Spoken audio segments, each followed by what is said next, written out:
שלום לכולם. התכנסנו היום לסיכום הבטיחות באוסם סחר בחציון הראשון של שנת 2011. בטיחות זו לא סיסמה, זו תרבות.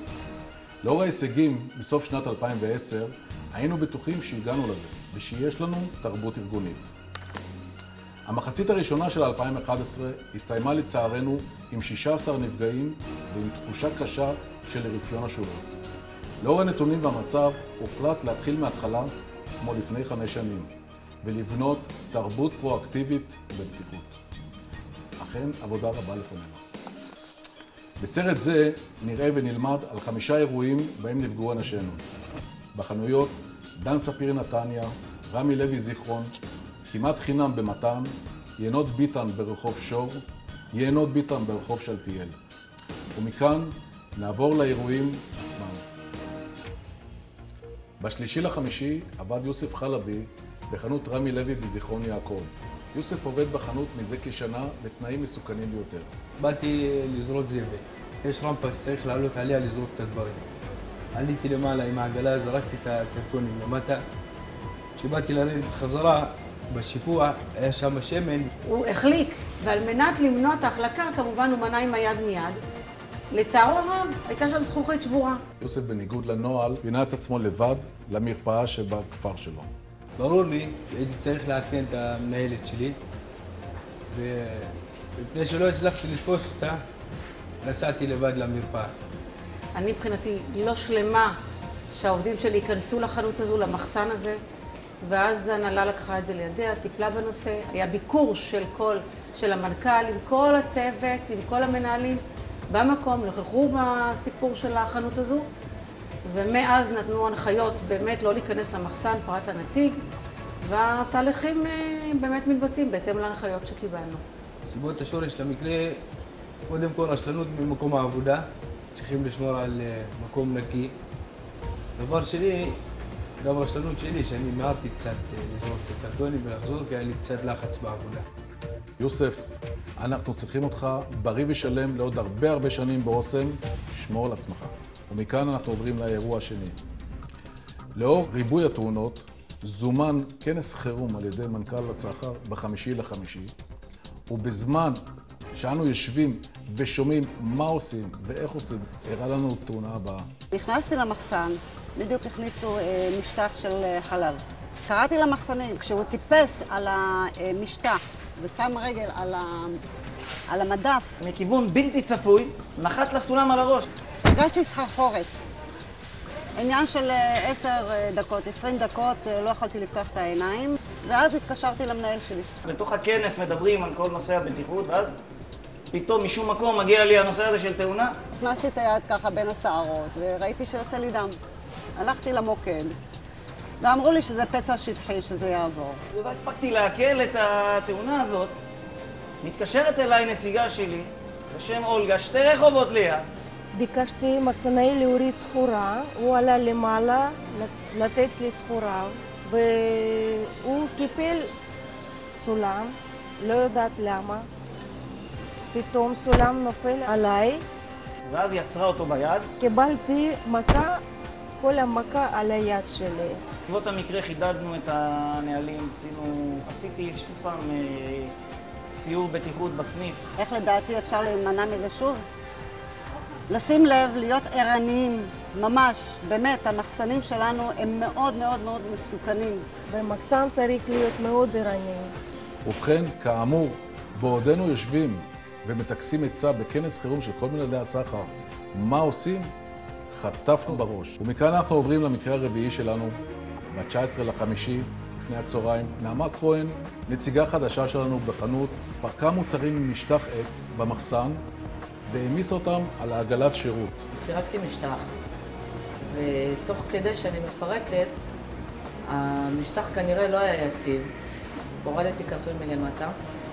כל הסחורה שהייתה למעלה נפל לי על הראש. מיד שאלתי אותה למצבה, איך היא מרגישה. היא בעצם טענה שהיא מרגישה בסך הכל סחרחורת. שאל אם אני רוצה שיפנה אותי לבית חולים, אמרתי לו, אני לא חושבת, אני מעדיפה ללכת קצת הביתה לנוח. כמובן על פי נהלי אוסם, במיוחד כשקורה מקרה כזה, דבר ראשון שצריך לעשות זה לפנות את הבן אדם לבית חולים לבדיקה רפואית. פשוט היה פה חוסר זהירות ותשומת לב. קודם כל לחשוב, אחר כך נעשה, ואז נשמור על הבטיחות שלנו, כדי שלא יקרו עוד מקרים כאלה. ומכאן אנחנו עוברים למקרה האחרון להיום, שקרה לנו בדן ספיר בנתניה, לשלומית, סדרנית חדשה, כחודש ימים באוסם. המקרה שלי קרה במחסן, עקב זה שבאתי להעביר סחורה מהמשטח, מהרצפה לכיוון הגלת שירות, ומה שקרה זה שלא שמתי לב, ובמהלך העברה שמתי את הרגל על אחד המשטחים. היא ניסתה לקחת את הסחורה מאחורי המשטח, ודרכה עם הרגל על הקרטון. כשהיא דרכה עם הרגל על הקרטון, היא פשוט שקעה פנימה. היא תקמה לי הרגל, הכל היה בסדר, אמרתי אוקיי, מקרה רגילה, המשכתי רגיל, הלכתי הביתה. שלומית אומנם המשיכה לעבוד באותו יום, אך למחרת הגיעה לעבודה כשרגלה נפוחה והיא צולעת. למזלנו, יש לנו נציגה מאוד מאוד אחראית ששלחה אותה ואמרה לה לכי להיבדק.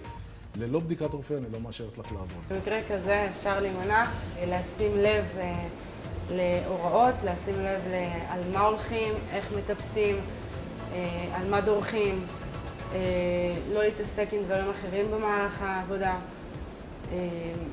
בעיקרון, להיות ערניים לכל דבר שקורה מסביבנו.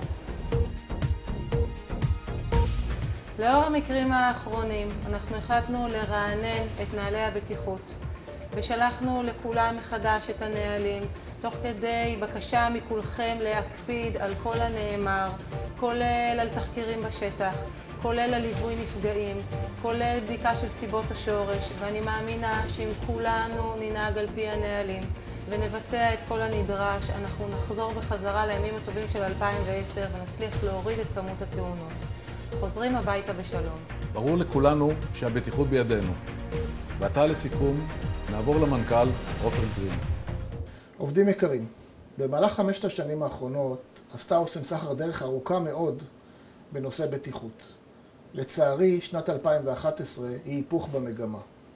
היפוך במגמה עד כדי כך שנאלצתי לפני כחודש לעצור את הפעילות ולזמן את כל המנהלים לשיחה ודיון כיצד אנחנו עוצרים את ההידרדרות. הדבר הבולט ביותר שעלה בכנס היה טענות חוזרות ונשנות לגבי חנות ספציפית שבה אנחנו נמצאים מעבר לקווים האדומים. עם תום הכנס לא היססנו, לקחנו את מנהל השוק, את מנהל הבטיחות, ונסענו לחנות לראות מה קורה שם. להפתעתי גיליתי שהמצב בחנות גרוע עוד יותר ממה שהצטייר בפניי בכנס. בלי לפקפק יותר מדי, דרשנו מבעל החנות מיידית לשנות את תנאי העבודה, ואם לא, נאלץ להפסיק לתת לו שירות. זה לא היה פשוט, אבל זה הצליח. גם במקום שנחשב אולי לגרוע ביותר, הצלחנו להשיג את תנאי המינימום הנדרשים בכדי להבטיח את שלומכם. מה אפשר ללמוד מהסיפור הזה? מצד אחד, אני מתייחס לשלומכם וביטחונכם כאל אחריות אישית שלי, וככה אני דורש מהמנהלים שלכם. מצד השני, אין מנהל שמסוגל לפקוח את העיניים 24 שעות ביממה. רק אתם מסוגלים לפתוח את העיניים, לזהות את המכשולים ולא לעלות עליהם. יחד ניתן לשנות את המצב. אני נותן לכם את הכוח לפעול בכדי לשנות את המצב ולשפר את בטיחות העבודה שלנו. לסיכום, אני מאחל לכולנו שנה מוצלחת ועבודה בטוחה.